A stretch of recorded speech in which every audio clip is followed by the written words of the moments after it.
आर्थिक समीक्षा। कृषि और खाद्य प्रबंधन भविष्य का क्षेत्र। भारत के कृषि क्षेत्र में वित्तीय वर्ष 2017 से 23 तक प्रति वर्ष औसतन 5% की वृद्धि हुई है और ये वृद्धि का जो प्रमुख कारण है वो है अनुकूल मौसम प्रतिरूप, उन्नत कृषि पद्धतियाँ और सरकारी सहायता। और अन्य तत्वों में अगर देखा जाए तो उच्च फसल मूल्य, ऋण तक आसान पहुंच और संधारणीयता और उत्पादकता। इसमें जो कि है पहला जो कृषि और खाद्य प्रबंधन भविष्य का क्षेत्र, तो इसमें तो पहला हो गया कि ये चीज़ है कि भारत में कृषि क्षेत्र में वित्तीय वर्ष 2017 और से 23 तक प्रति वर्ष औसतन 5% की वृद्धि हुई है। वृद्धि के कारण जो थे अनुकूल मौसम प्रतिरूप, उन्नत कृषि पद्धति और सरकारी सहायता थी। और अन्य तत्वों में उच्च फसल मूल्य, ऋण तक आसान पहुंच और संधारणीयता और उत्पादकता है। और सेकंड है इसमें कि कृषि और संबद्ध गतिविधियां क्षेत्र में वित्तीय वर्ष 2024 अनुमानित की गई है और जीडीपी में लगभग 16% का योगदान दिया गया है।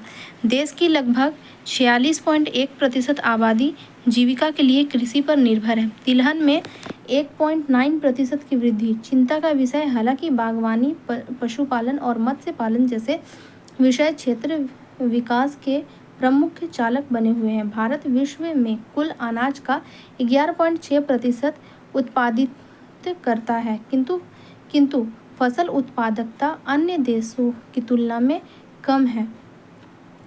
फसल उत्पादन में सरकार ने आवश्यक फसलों के लिए एमएसपी में वृद्धि की है। वित्तीय वर्ष 2025 में एमएसपी में जैसे कि दलहन, तिलहन और पोषण अनाज, तो दलहन में मसूर के लिए एमएसपी में 89% की वृद्धि कर रही है। तिलहन में रेपसीड के लिए एमएसपी में 98% की वृद्धि की है। और पोषक अनाज है और बीज, इसमें क्या किया गया है कि बीज गुणवत्ता और उर्वरकों का उपयोग महत्वपूर्ण विभेद।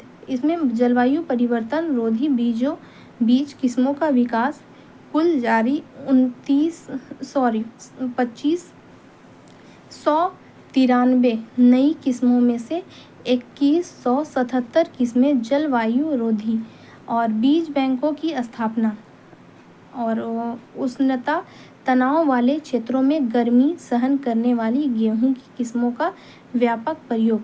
यूरिया गोल्ड, यूरिया का सल्फर के साथ मिश्रण, उर्वरकों की कम बर्बादी, पोषक तत्वों का बेहतर अवशोषण यूरिया में और उर्वरक के उपयोग के अनुकूलित करने हेतु ड्रोन और फर्टिगेशन तकनीकों का उपयोग किया जा रहा है। ड्रिप प्रणाली द्वारा सिंचाई हेतु जल में उर्वरकों का मिश्रण।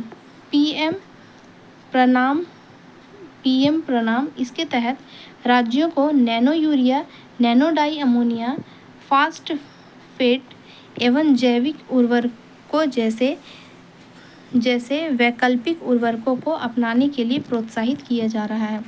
वर्षा और सिंचाई प्रणाली प्रधानमंत्री कृषि सिंचाई योजना के अंतर्गत प्रति बूंद अधिक फसल के माध्यम से जल दक्षता बढ़ाने के प्रयास हैं। सूक्ष्म सिंचाई निधि, किसानों को 2% ब्याज सब्सिडी, वर्षा आधारित क्षेत्र विकास कार्यक्रम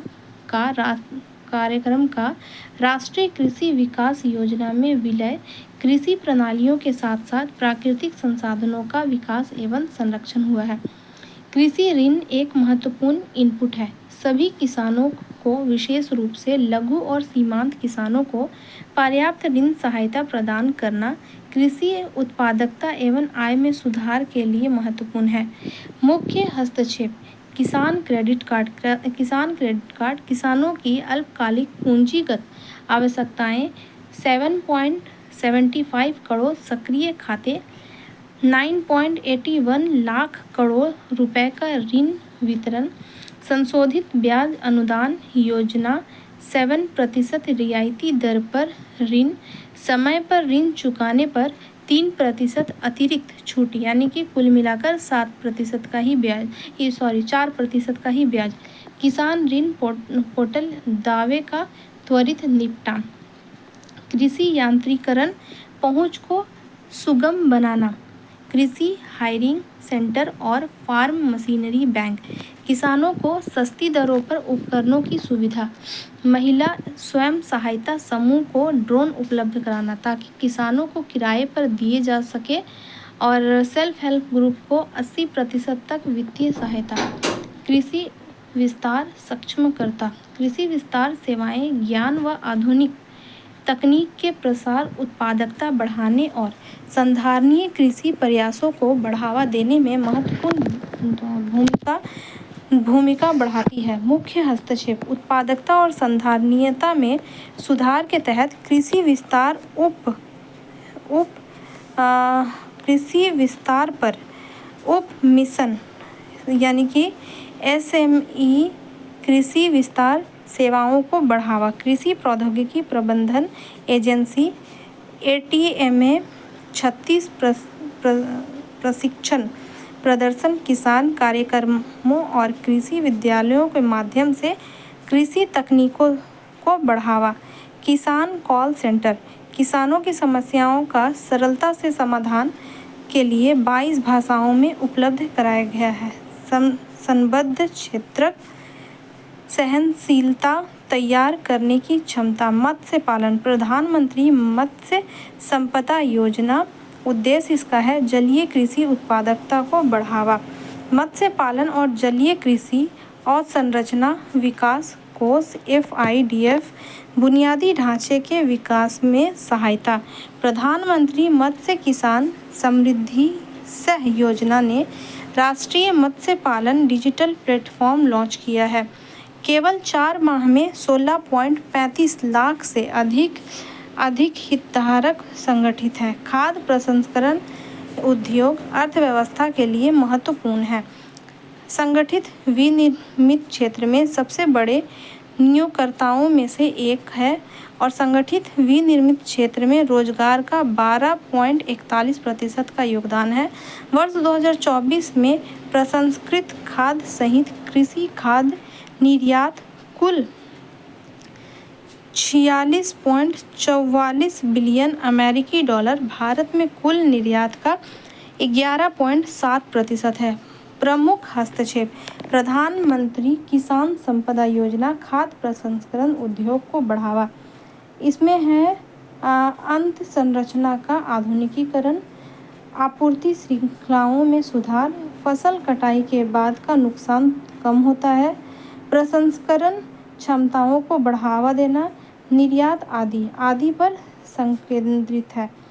खाद्य प्रसंस्करण के लिए उत्पादन से जुड़ी प्रोत्साहन योजना, इसके अंतर्गत है अंतर्राष्ट्रीय बाजारों में ब्रांडिंग और विपणन पहलों को सुविधाजनक बनाकर वैश्विक रूप से प्रतिस्पर्धी खाद्य प्रसंस्करण लीडर्स तैयार करना, प्रधानमंत्री सूक्ष्म खाद्य प्रसंस्करण उद्यम औपचारिकरण योजना, सूक्ष्म खाद्य प्रसंस्करण व्यवसायों की स्थापना या उन्नति हेतु तकनीकी वित्तीय और व्यावसायिक सहायता उपलब्ध कराना।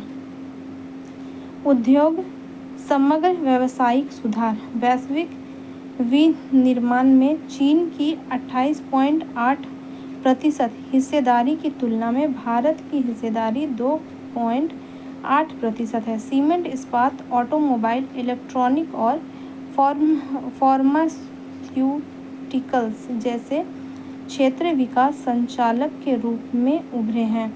सीमेंट, भारत वैश्विक स्तर पर दूसरा सबसे बड़ा सीमेंट उत्पादक है। प्रति व्यक्ति सीमेंट खपत भारत 290 किलो, विश्व में 540 किलो है। भारत का लगभग 87% सीमेंट उद्योग राजस्थान, आंध्र प्रदेश, तेलंगाना और अन्य राज्यों में केंद्रित है। राज्य मार्ग, रेलवे, आवास और ग्रामीण विकास जैसी सरकारी परियोजनाएं सीमेंट की मांग को बढ़ावा देती है। सीमेंट उद्योग का पर्यावरण पर प्रभाव पड़ता है। वर्ष 2070 तक कार्बन उत्सर्जन कम करने के लिए सक्रिय रूप से कार्य किए जा रहे हैं। इस्पात, भारत में स्टील क्षेत्र में निरंतर वृद्धि, राष्ट्रीय इस्पात नीति और PLI योजनाओं जैसी सरकारी नीतियों तथा आवास और बुनियादी ढांचे के विकास आदि कारणों से संभव हुई है। सरकार की स्टील स्क्रैप रिसाइक्लिंग नीति, कुशल पुनर्चक्रण को बढ़ावा, उच्च गुणवत्ता वाले स्क्रैप की उपलब्धता, ग्रीन स्टील की ओर उन्नति, भविष्य में उद्योग की वृद्धि, रसायन और पेट्रो रसायन।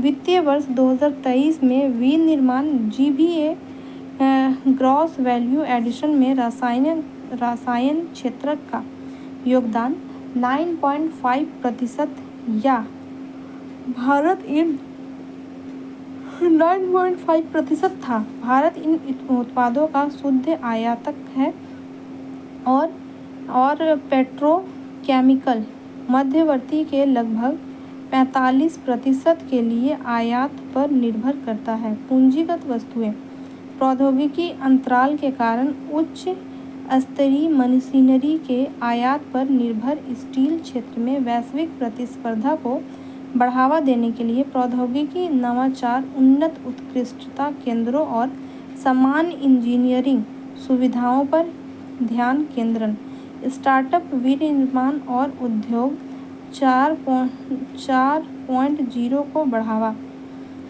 विभिन्न स्थानों में SMEs को नई तकनीकों को अपनाने में मदद करने हेतु सम्राट उद्योग केंद्र की स्थापना, ऑटोमोबाइल उद्योग।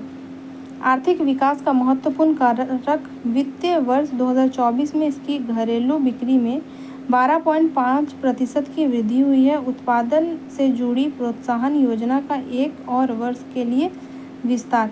इलेक्ट्रॉनिक्स, भारत द्वारा 99% स्मार्टफोन का घरेलू स्तर पर उत्पादन, आयात निर्भरता कम होती है। PLI योजना स्मार्टफोन का आयात कम 2015 में 78% था, 2023 में 4% हो गया। बाजार मूल्य पर मेक इन इंडिया और डिजिटल इंडिया, बेहतर बुनियादी ढांचा, व्यापार करने में आसानी आदि और विदेशी निवेश को बढ़ावा। भारत के इलेक्ट्रॉनिक बाजार में वैश्विक हिस्सेदारी 4%, मुख्य रूप से असेंबलिंग पर केंद्रित, उपकरणों के डिजाइन और घटकों के निर्माण में सीमित प्रगति। कपड़ा उद्योग, एक प्रमुख रोजगार प्रदाता उद्योग, भारत में विनिर्माण GVA के लगभग 11% का योगदान। भारत जूट का एक शीर्ष उत्पादक, कपास, रेशम और मानव निर्मित रेशों में दूसरे स्थान पर। भारत कपड़ा और परिधान का छठा सबसे बड़ा निर्यातक, वैश्विक व्यापार में हिस्सेदारी है 4%। प्रमुख चुनौतियां में पहला है MSME क्षेत्र का वर्चस्व, उत्पादन और दक्षता सीमित है और खंडित प्रकृति में लॉजिस्टिक को बढ़ावा, कपास पर निर्भरता, सीमित प्रतिस्पर्धा, सीमित प्रत्यक्ष विदेशी निवेश, तकनीकी उन्नति की कमी, आयातित मशीनों पर निर्भरता, कौशल की कमी, उत्पादकता और नवाचार में बाधा। फार्मास्यूटिकल्स मात्रा के हिसाब से विश्व का तीसरा सबसे बड़ा फार्मास्यूटिकल्स उद्योग। सरकारी पहले जैसे कि उत्पादन से जुड़ी प्रोत्साहन योजना PLI, फार्मास्यूटिकल उद्योग को मजबूत करने की योजना SPI। इसका उद्देश्य है आत्मनिर्भरता को बढ़ावा देना, की स्टार्टिंग मटेरियल, ड्रग इंटरमीडिएट्स और एथिक्स, फार्मास्यूटिकल्स इंग्रेडिएंट्स के आयात पर निर्भरता को कम करना, नई दवाओं तक पहुंच में तेजी लाना।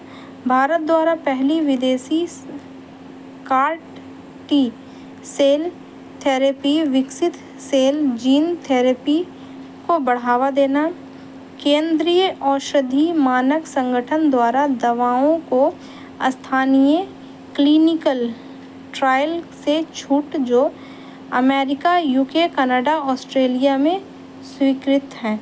बढ़ते नवाचार। वैश्विक नवाचार सूचकांक में भारत की रैंकिंग 2015 में 81वें स्थान से बढ़कर 2024 में 34वें स्थान पर आ गया है। पेटेंट के लिए प्रमुख क्षेत्र में कंप्यूटर और इलेक्ट्रॉनिक्स, मैकेनिकल और बायोमेडिकल तथा संचार शामिल है। सूक्ष्म, लघु और मध्यम उद्यम। नवंबर 2024 तक MSMEs में 23.24 करोड़ लोग कार्यरत हैं और कृषि क्षेत्र के बाद दूसरा सबसे बड़ा रोजगार प्रदाता है। प्रमुख पहले। उद्यम पंजीकरण पोर्टल, स्व घोषणा प्रणाली के साथ MSME पंजीकरण प्रक्रिया का सरलीकरण, उद्यम सहायता प्लेटफॉर्म, 2.39 करोड़ से अधिक औपचारिक सूक्ष्म उद्योग का औपचारीकरण, क्रेडिट गारंटी योजना का पुनर्गठन, MSMEs के लिए क्रेडिट गारंटी फंड ट्रस्ट में 2 लाख करोड़ की अतिरिक्त ऋण सुविधा, T-रेट्स प्लेटफॉर्म, सरकारी विभागों और बड़ी कंपनियों जैसे खरीदारों द्वारा MSME को समय पर भुगतान की सुविधा, आत्मनिर्भर भारत कोष, SRI फंड, स्वाभाविक विस्तार वाले MSMEs को इक्विटी फंडिंग प्रदान करने हेतु 50,000 करोड़ रुपए का कोष, MSME समाधान और चैंपियन MSMEs को शिकायत दर्ज करने तथा सरकारी संस्थाओं तथा बड़े खरीदारों से प्राप्त भुगतान पर नजर रखने हेतु मंच, विलंबित भुगतान संबंधी समस्याओं का समाधान, MSME क्लस्टर विकास कार्यक्रम, प्रौद्योगिकी, कौशल और उत्पादकता में सुधार के लिए सामान्य सुविधा केंद्रों के माध्यम से देश में MSME क्लस्टर विकसित करने पर केंद्रित। औद्योगिक उत्पादन में राजस्व प्रतिरूप। भारत के औद्योगिक मूल्य में गुजरात, महाराष्ट्र, कर्नाटक और तमिलनाडु का 43वां योगदान है। पूर्वोत्तर राज्यों का केवल 0.7% योगदान है। खनन क्षेत्र यानी कि 5 राज्य असम, छत्तीसगढ़, गुजरात, महाराष्ट्र और उड़ीसा खनन में 60% का योगदान है। कारखाना और लघु उद्यम। तमिलनाडु में कारखानों का संकेंद्रण सबसे अधिक है। बिहार और यूपी में गैर निगमित विनिर्माण इकाई अधिक है। ईज ऑफ डूइंग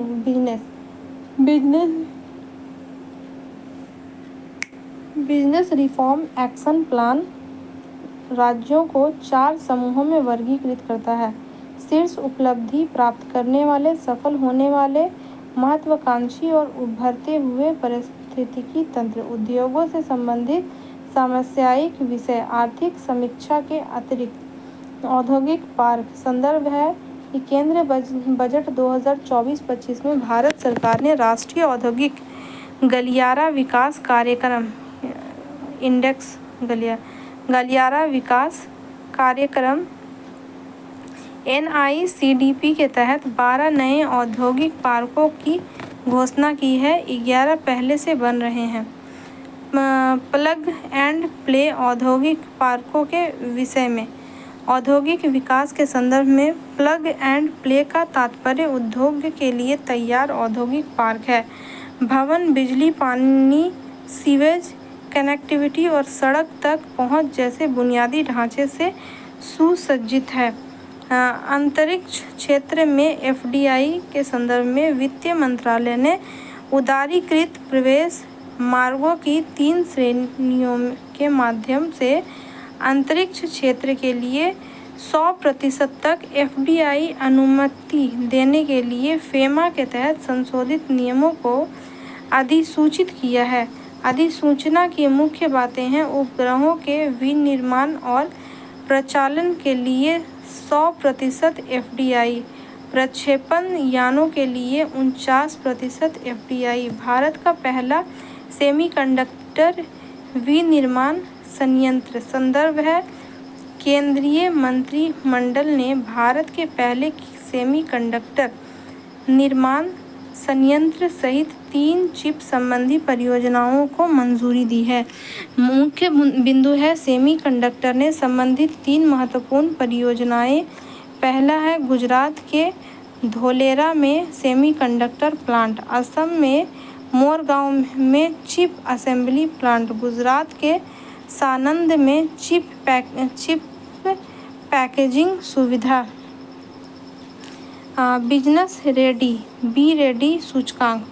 संदर्भ विश्व बैंक में 2024 में बिजनेस रेडी सूचकांक को लॉन्च किया, जो वैश्विक व्यावसायिक वातावरण का आकलन करने के लिए वित्तीय वर्षीय पहल 2024 से 26 है। बी रेडी सूचकांक के बारे में इसे ईज ऑफ डूइंग बिजनेस सूचकांक के स्थान पर लगाया गया है, जिसे 2021 में बंद कर दिया गया था। शुरुआत में 50 अर्थव्यवस्थाएं शामिल, 2026 तक 180 अर्थव्यवस्था तक विस्तार। 3 स्तंभ विनिमय ढांचा, सार्वजनिक सेवाएं और परिचालन दक्षता। वैश्विक नवाचार सूचकांक। संदर्भ है विल 2024। हाल ही में विश्व बौद्धिक संपदा संगठन द्वारा कॉर्नेल विश्वविद्यालय और इनसेड बिजनेस स्कूल के सहयोग से प्रकाशित किया गया है। मुख्य निष्कर्ष है, थीम है सामाजिक उद्यमिता के दायरे को पूरा करना। शीर्ष रैंकिंग है स्विट्जरलैंड, स्वीडन, USA और सिंगापुर। भारत का प्रदर्शन। वैश्विक स्थिति। भारत 2024 में 133 अर्थव्यवस्थाओं में 39वें स्थान पर है। 2023 में 40वें स्थान पर था। क्षेत्रीय नेतृत्व। भारत मध्य और दक्षिण एशिया क्षेत्र में अग्रणी है, जो ज्ञान और प्रौद्योगिकी उत्पादन, रचनात्मक उत्पादन संस्थानों और व्यावसायिक परिष्करण में उत्कृष्ट प्रदर्शन कर रहा है। नवाचार क्लस्टर बेंगलुरु, दिल्ली, चेन्नई और मुंबई जैसे शहरों को वैश्विक स्तर पर शीर्ष 100 विज्ञान और प्रौद्योगिकी क्लस्टरों में एक माना जाता है। भारत की स्थिति में सुधार। पिछले 9 वर्षों में 42 स्थानों की उल्लेखनीय प्रगति वर्ष 2015 से 81वें स्थान पर है। विश्व बौद्धिक संपदा संकेतक रिपोर्ट 2024। संदर्भ है इसका विश्व बौद्धिक संपदा संकेतक रिपोर्ट 2024 के अनुसार भारत ने पेटेंट डिजाइन और ट्रेडमार्क फाइलिंग में उल्लेखनीय वृद्धि की है। मुख्य विशेषता इसका है भारत पेटेंट फाइलिंग में विश्व स्तर पर 6वें स्थान पर है, जहां कुल 64,480 पेटेंट फाइल किए गए हैं। पिछले स्तरों से 15.7% की वृद्धि है। देश का पेटेंट GDP अनुपात पिछले दशक में 144 से बढ़कर 381 हो गया है। ट्रेडमार्क। भारत का बौद्धिक संपदा कार्यालय 2023 में 3.2 मिलियन के साथ ट्रेडमार्क पंजीकरण में दूसरे स्थान पर है। भारत ट्रेडमार्क फाइलिंग में 4थे स्थान पर है। स्वास्थ्य, कृषि और वस्त्र ट्रेडमार्क फाइलिंग के लिए अग्रणी क्षेत्र। औद्योगिक डिजाइन। भारत 2023 में 36.4% की वृद्धि के साथ औद्योगिक डिजाइन फाइलिंग में वैश्विक स्तर पर 10वें स्थान पर है। अग्रणी क्षेत्र। वस्त्र और सहायक उपकरण और मशीनें तथा स्वास्थ्य और फार्मा क्षेत्र मिलकर सभी डिजाइन फाइलिंग का लगभग आधा। राष्ट्रीय खाद्य तेल मिशन तिलहन। संदर्भ है इसका कि केंद्रीय मंत्रिमंडल ने घरेलू तिलहन उत्पादन को बढ़ाने के लिए राष्ट्रीय खाद्य तेल मिशन तिलहन की शुरुआत की है। NMEO तिलहन के बारे में कार्यान्वयन अवधि 2024-25 से 2030-31। कुल व्यय 10,103 करोड़ है। प्राथमिक तिलहन स्रोत है रेपसीड, सरसों, मूंगफली, सोयाबीन और सूरजमुखी और तिलहन। द्वितीय तिलहन स्रोत है कपास के बीज, चावल की भूसी। एक जिला एक उत्पाद संपर्क कार्यक्रम। संदर्भ है इसका उद्योग और आंतरिक व्यापार संवर्धन विभाग देश भर में एक जिला एक उत्पाद संपर्क कार्यक्रम आयोजित करता है। ओडीओपी के बारे में प्रत्येक जिला एक उत्पाद, शिल्प या सेवा की पहचान करता है जो उसकी आर्थिक और सांस्कृतिक पहचान को दर्शाता है, जैसे पारंपरिक शिल्प, कृषि उत्पाद या अनूठी सेवाएं। इसका उद्देश्य है जिलों को निर्यात केंद्रों के रूप में विकसित करना, उत्पादों के माध्यम से आर्थिक विकास, सांस्कृतिक विकास और ग्रामीण रोजगार को बढ़ावा देना। यह केंद्र और राज्यों द्वारा 60:40 योगदान में साझा की गई एक केंद्र प्रायोजित योजना है। आर्थिक समीक्षा, निवेश और अवसंरचना। प्रमुख अवसंरचना क्षेत्रकों में केंद्र सरकार का पूंजीगत व्यय 5 ईयर 20 से 5 वर्षीय योजना है ईयर 20 से 5 ईयर 24 तक 38.8% की दर से बढ़ा है। राष्ट्रीय अवसंरचना पाइपलाइन को FY20 से FY25 तक लगभग 111 लाख करोड़ रुपए के अवसंरचना निवेश के लक्ष्य के साथ लॉन्च किया गया था। रेलवे क्षेत्र की वर्तमान स्थिति। अप्रैल से अक्टूबर 2024 के बीच 17 नई वंदे भारत ट्रेनों की जोड़ी नेटवर्क में शामिल की गई और 228 कोच निर्मित किए गए। भारतीय रेलवे में 2029 से 30 तक 30 गीगावाट नवीकरणीय ऊर्जा स्थापित कर नेट जीरो उत्सर्जन का लक्ष्य रखा है। मुख्य परियोजना Mumbai Ahmedabad high speed rail परियोजना, समर्पित मालवाहक गलियारे आदि। रेलवे में यात्रियों की सुविधाएं बढ़ाने के लिए उठाए गए कदम। अमृत भारत स्टेशन योजना, बेहतर सुविधाओं हेतु 1337 स्टेशनों का पुनर्विकास हुआ है। इन स्टेशन वन प्रोडक्ट योजना, वन स्टेशन वन प्रोडक्ट योजना 1900 स्टेशनों पर लागू है। इसके तहत 2163 आउटलेट्स स्थापित हैं। रेलवे में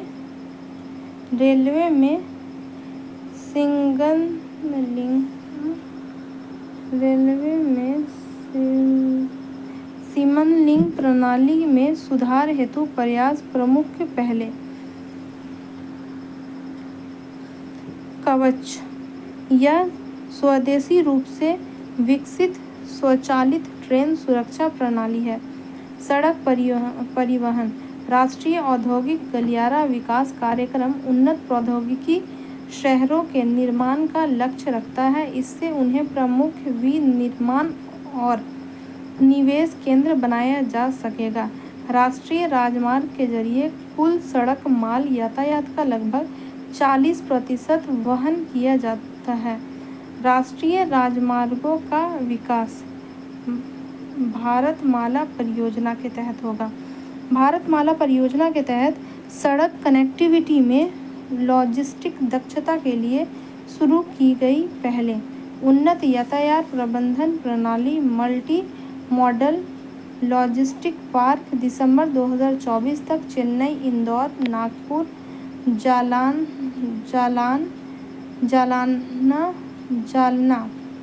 जालना, जोगिघोपा और बेंगलुरु में 6 MMLPS नगर विमानन उड़ान योजना 88 हवाई अड्डों, जिनमें 2 जल एरोड्रोम और 13 हेलीपोर्ट भी शामिल हैं, को जोड़ने वाले 619 मार्ग परिवहन के लिए अब तक चालू हो चुके हैं। बंदरगाह और पोत परिवहन सागरमाला कार्यक्रम के तहत बंदरगाह आधुनिकीकरण और बंदरगाह आधारित औद्योगिकीकरण में उच्चतम परियोजना पूर्णता दर हासिल की गई है। बंदरगाह क्षेत्र में प्रमुख उपलब्धियां और पहले वधावन मेगा पोर्ट 3600 करोड़ रुपए में अधिक के निवेश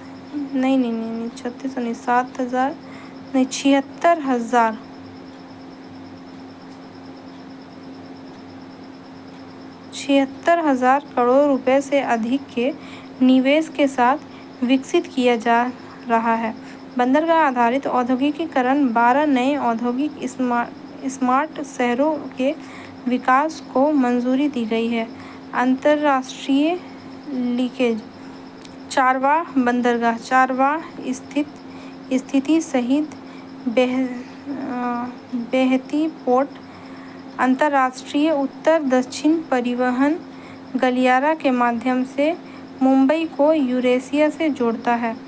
गलियारा की खाड़ी ग्रेट निकोबार द्वीप पर अंतर्राष्ट्रीय ट्रांसशिपमेंट पोर्ट भारत के पूर्वी तट के बंदरगाहों और पड़ोसी देश से कार्गो ट्रांसशिपमेंट को बढ़ावा देने के लिए योजना बनाई गई है।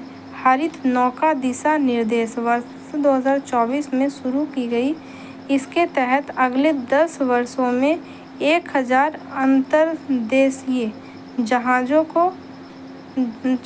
को हरित बनाने का लक्ष्य रखा गया है। कार्गो संवर्धन योजना इसका उद्देश्य है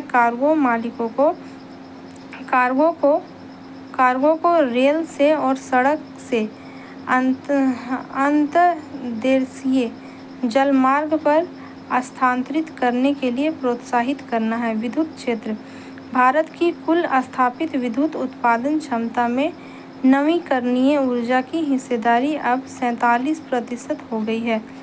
कुल नवीकरणीय ऊर्जा स्थापित क्षमता में 15.8% वार्षिक दर की वृद्धि दर्ज की गई है। विद्युत क्षेत्र की प्रमुख पहलें दीनदयाल उपाध्याय ग्रामीण ज्योति योजना, एकीकृत विद्युत विकास योजना, प्रधानमंत्री सहज बिजली हर घर योजना, सौभाग्य 2070 तक भारत के नेट जीरो समर्थन का लक्ष्य। डिजिटल कनेक्टिविटी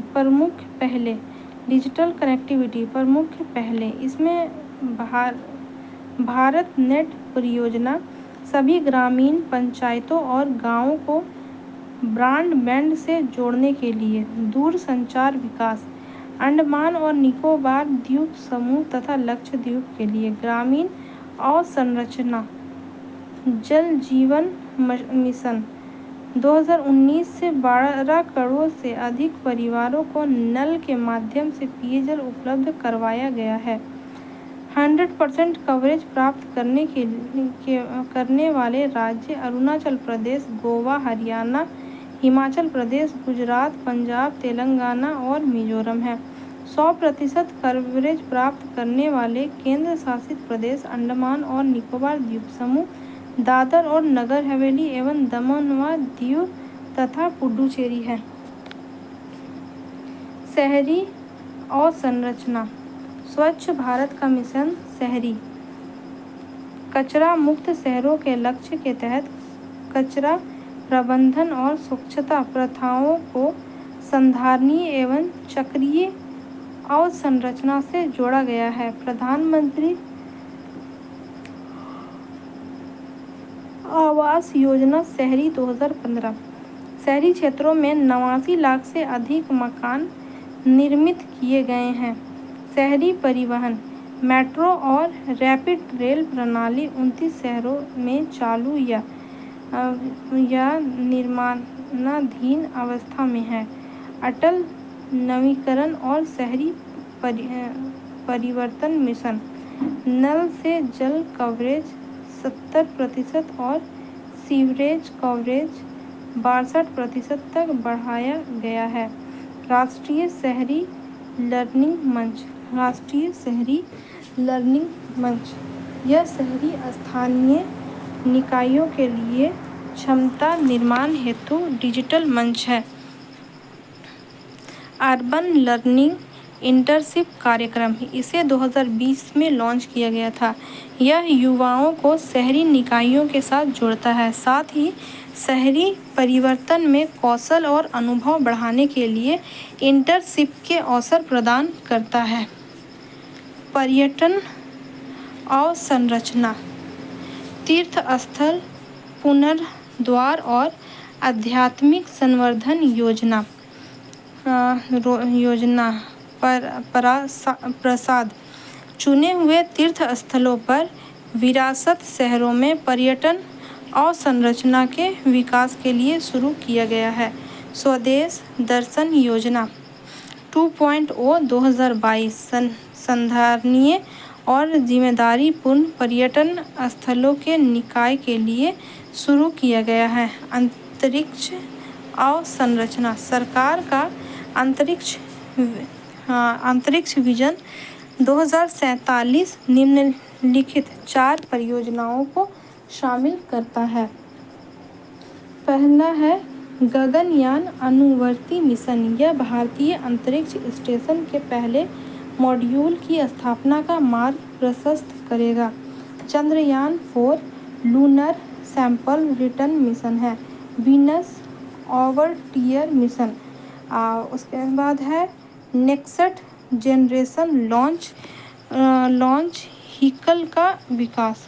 आधारभूत अवसंरचना संबंधित समसामयिक विषय, आर्थिक समीक्षा के अतिरिक्त भारतमाला परियोजना के संदर्भ में भारतमाला परियोजना के पहले चरण की समय सीमा 6 वर्ष से बढ़ाकर वित्तीय वर्ष 2027-28 कर दी गई है। मुख्य बिंदु है, भारतमाला के पहले चरण की घोषणा 2017 में की गई थी और इसे 2022 तक लागू किया जाना था। भारतमाला परियोजना के बारे में केंद्र सरकार द्वारा वित्तीय पोषित सड़क और राज्य मार्ग विकास परियोजना पूरे भारत में 2 चरणों में लागू करने की परिकल्पना। उद्देश्य है सीमावर्ती क्षेत्रों, तटीय सड़कों और प्रमुख गैर प्रमुख बंदरगाहों के बीच सड़क संपर्क विकास करना। पहले चरण में आर्थिक गलियारे, फीडर रोड और एक्सप्रेस वे विकसित करने पर ध्यान केंद्रित किया गया है। पर्वतमाला परियोजना के संदर्भ में पर्वतमाला परियोजना के तहत 1.25 लाख करोड़ की लागत के 200 से अधिक रोपवे परियोजनाओं की घोषणा की गई है। रोपवे पहाड़ियों, घाटी, नदी के पार 2 स्थानों को जोड़ने वाला परिवहन है। रोपवे अमृत भारत एक्सप्रेस, इसका संदर्भ है प्रधानमंत्री द्वारा 30 दिसंबर 2024 को अयोध्या में पहली अमृत भारत ट्रेन का शुभारंभ किया गया था। अमृत भारत एक्सप्रेस के बारे में आम आदमी के लिए एक ट्रेन के रूप में निर्मित है। वंदे भारत ट्रेन की विशेषताएं इसमें शामिल है। निर्माण चेन्नई की इंटीग्रल कोच फैक्ट्री में। उत्पादन है अमृत भारत मॉडल पर आधारित 20 से 30 ट्रेन प्रति माह तैयार की जाएगी। भारत का पहला राष्ट्रीय राजमार्ग स्टील प्लैग रोड खंड, संदर्भ है NH-66 मुंबई गोवा NH पर भारत के पहले राष्ट्रीय राजमार्ग स्टील स्लैग रोड खंड का निर्माण किया गया। यह ऐसी विधि है जिसमें सड़क बनाने के लिए स्टील स्टैक का उपयोग किया जाता है। जीपीएस आधारित टोल संग्रहण। संदर्भ है NHAI टोल बूथों पर भीड़ कम करने के लिए उद्देश्य से संपूर्ण भारत में विभिन्न मार्गों पर जीपीएस आधारित टोल संग्रहण लागू करेगा। जीपीएस आधारित टोल संग्रहण प्रणाली, इसमें यात्रा की गई दूरी के आधार पर शुल्क लगाया जाता है, जिससे छोटी दूरी की यात्राओं की लागत में कमी आ जाती है। वाहनों को जीपीएस, RFID डिवाइस और लिक्विड बैंक खातों की आवश्यकता होती है। Startup city mission. संदर्भ है इसका आवासन और शहरी कार्य संबंधी अस्थायी समिति ने स्टार्टअप सिटी मिशन एक मूल्यांकन विषय पर लोकसभा में रिपोर्ट प्रस्तुत की है। प्रमुख बिंदु प्रगति रिपोर्ट। दिसंबर 2023 तक मदुरई ने 100% परियोजनाएं पूरी कर ली है, जबकि 56% शहरों ने 80% से अधिक कार्य पूर्ण किया है।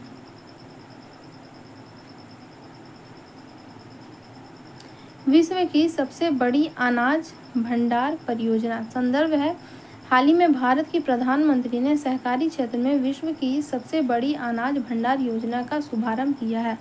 मुख्य बिंदु है 11 राज्यों में संचालित यूपी, MP, तमिलनाडु, त्रिपुरा, उत्तराखंड, राजस्थान, महाराष्ट्र, असम, गुजरात, कर्नाटक और तेलंगाना में प्राथमिक कृषि समिति द्वारा कार्यान्वयन है। उद्देश्य है 2027 से पहले पूर्ण भंडार क्षमता तक पहुंचना। राष्ट्रीय सरकारी डेटाबेस का संदर्भ है केंद्र सरकार का लक्ष्य है कि वर्ष 2047 तक भारत से प्रत्येक गांव में प्राथमिक कृषि सहकारी समिति होगी। वधावन बंदरगाह। मुंबई का वधावन बंदरगाह निर्माण के पश्चात भारत का पहला येगा बंदरगाह बन जाएगा। स्थान वधावन, पालघर जिला, महाराष्ट्र। संचालन है वधावन पोर्ट प्रोजेक्ट लिमिटेड द्वारा। यह पहल PM गति शक्ति कार्यक्रम के अनुरूप है। भू नीर पोर्टल का संदर्भ है जल शक्ति मंत्रालय ने भारत जल सप्ताह 2024 के समापन समारोह के दौरान भू नीर पोर्टल लॉन्च किया है। भू नीर पोर्टल के बारे में केंद्रीय भूजल प्राधिकरण और राष्ट्रीय सूचकांक विज्ञान केंद्र के सहयोग निर्मित उद्देश्य नीति निर्माताओं, शोधकर्ताओं और आम जनता सहित हितधारकों के लिए एक केंद्रीकृत प्लेटफॉर्म प्रदान करके अस्थायी भूजल प्रबंधन प्रथा का समर्थन करना। भारत में ग्रीन हाइड्रोजन संयंत्र। संदर्भ है हाल ही में केंद्रीय इस्पात और नागर विमानन मंत्री ने हरियाणा के हिसार में जिंदल स्टेनलेस लिमिटेड में स्टेनलेस स्टील क्षेत्र में भारत के पहले ग्रीन हाइड्रोजन संयंत्र का उद्घाटन किया है। National green hydrogen mission. Bharat ने 2030 तक लगभग 125 गीगावाट की संबद्ध नवीकरणीय ऊर्जा क्षमता के साथ प्रति वर्ष 5 million metric tonne green hydrogen का उत्पादन करने के उद्देश्य से मिशन आरंभ किया है। यूरेडा को नवरत्न का दर्जा दिया गया। यूरेडा IREDA के संदर्भ में हाल ही में भारतीय अक्षरा ऊर्जा विकास संस्था लिमिटेड IREDA को वित्त मंत्रालय के तहत लोक अध्ययन विभाग द्वारा नवरत्न का दर्जा दिया गया है। भारत सौर ऊर्जा का तीसरा सबसे बड़ा उत्पादक का संदर्भ है संदर्भ है एबर की रिपोर्ट ग्लोबल एग्जीक्यूटिव रिव्यू 2024 के अनुसार भारत 2023 में जापान को पीछे छोड़कर विश्व का तीसरा सबसे बड़ा सौर ऊर्जा उत्पादक बन गया है। अग्रणी सौर ऊर्जा उत्पादक। विश्व में सौर ऊर्जा का अग्रणी उत्पादक चीन है। इसके बाद अमेरिका का स्थान है। पीएम सूर्य घर मुफ्त बिजली योजना के बारे में। पीएम सूर्य घर मुफ्त बिजली योजना विश्व की सबसे बड़ी घरेलू सॉफ्ट टॉप सौर पहल है, जिसका लक्ष्य मार्च 2027 तक करोड़ घरों को मुफ्त सौर ऊर्जा प्रदान करना है। पीएम सूर्य घर मुफ्त बिजली योजना के तहत मॉडल सोलर विलेज। इसका संदर्भ है भारत सरकार ने पीएम सूर्य घर मुफ्त बिजली योजना के तहत मॉडल सोलर विलेज के कार्यान्वयन के लिए परिचालन दिशा निर्देश जारी किए हैं।